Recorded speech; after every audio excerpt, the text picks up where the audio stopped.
Israel രാഷ്ട്രീയത്തിൽ വീണ്ടും അനിശ്ചിതത്വത്തിന്റെ കറുത്ത മേഘങ്ങൾ ഉരുണ്ടുകൂടുകയാണ്.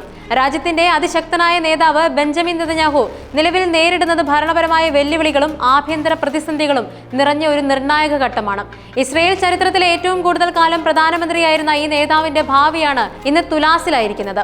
ഒരു വശത്ത് ഇറാനുമായുള്ള സംഘർഷം അന്താരാഷ്ട്ര തലത്തിൽ വലിയ ചർച്ചകൾക്ക് വഴിവെക്കുമ്പോൾ മറുവശത്ത് സ്വന്തം സഖ്യകക്ഷികൾ തന്നെ ഭരണം അട്ടിമറിക്കുന്ന കാഴ്ചകളാണ് കാണാൻ കഴിയുന്നത്. ഈ പ്രതിസന്ധിക്ക് പിന്നിൽ പല കാരണങ്ങളുണ്ട്. അവയെല്ലാം പരസ്പരം ബന്ധപ്പെട്ടിരിക്കുന്നു. ഈ പ്രതിസന്ധിയുടെ പെട്ടെന്നുള്ള കാരണം സൈനിക സേവനവുമായി ബന്ധപ്പെട്ട് നെതന്യാഹുവിന്റെ സർക്കാർ കൊണ്ടുവരാൻ ശ്രമിച്ച പുതിയ ബില്ലാണ്. ഇസ്രയേലിൽ 18 വയസ്സ് കഴിഞ്ഞ എല്ലാ യുവാക്കൾക്കും നിർബന്ധിത സൈനിക സേവനമുണ്ട്. എന്നാൽ തീവ്ര ഓർത്തഡോക്സ് ജൂത മതവിഭാഗങ്ങളിലെ യുവാക്കൾക്ക് ഈ നിയമത്തിൽ നിന്നും പരമ്പരാഗതമായി ഇളവ് ലഭിച്ചിരുന്നു. ഇത് കാലങ്ങളായി ഇസ്രയേലിന്റെ മതേതര സമൂഹവും മതവിഭാഗങ്ങളും തമ്മിലുള്ള ഒരു പ്രധാന തർക്ക വിഷയമാണ്. രാജ്യത്തെ സുരക്ഷാ സാഹചര്യങ്ങൾ രൂക്ഷമായതോടെ സൈനിക ശക്തി വർദ്ധിപ്പിക്കേണ്ടത് അനിവാര്യമാണെന്ന് സർക്കാർ വിലയിരുത്തി.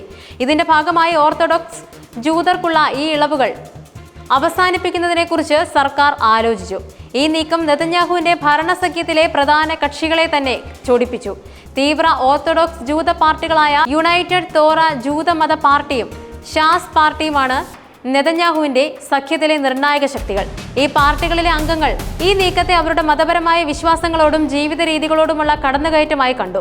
തങ്ങളുടെ സമുദായത്തിന്റെ സ്വത്തും സംരക്ഷിക്കാനായി ഇവർ നെതന്യാഹു സർക്കാരിനുള്ള പിന്തുണ പിൻവലിച്ചു. ഇത് നെതന്യാഹുവിന്റെ ഭരണത്തിനേറ്റ ഏറ്റവും വലിയ തിരിച്ചടിയായിരുന്നു. ഇസ്രയേലിന്റെ 120 അംഗ പാർലമെന്റായ സെനറ്റിൽ ഭൂരിപക്ഷം നിലനിർത്താൻ 61 അംഗങ്ങളുടെ പിന്തുണ ആവശ്യമാണ്. എന്നാൽ UTJ ഷാസ് പാർട്ടികളിലെ അംഗങ്ങൾ സഖ്യം വിട്ടതോടെ നെതന്യാഹുവിന്റെ സർക്കാരിന്റെ അംഗബലം 61-ൽ താഴെയായി. ഇതോടെ അദ്ദേഹത്തിന്റെ സർക്കാർ ന്യൂനപക്ഷ സർക്കാരായി മാറി. ഈ സാഹചര്യത്തിൽ ഒരു ബില്ലും പാസ്സാക്കാനോ ഒരു അവിശ്വാസ പ്രമേയത്തെ അതിജീവിക്കാനോ സർക്കാരിന് കഴിഞ്ഞെന്ന് വരില്ല. ഇസ്രയേലിന്റെ രാഷ്ട്രീയ ചരിത്രം പരിശോധിച്ചാൽ നെതന്യാഹുവിന്റെ ഈ പ്രതിസന്ധി ഒരു പുതിയ സംഭവമല്ല.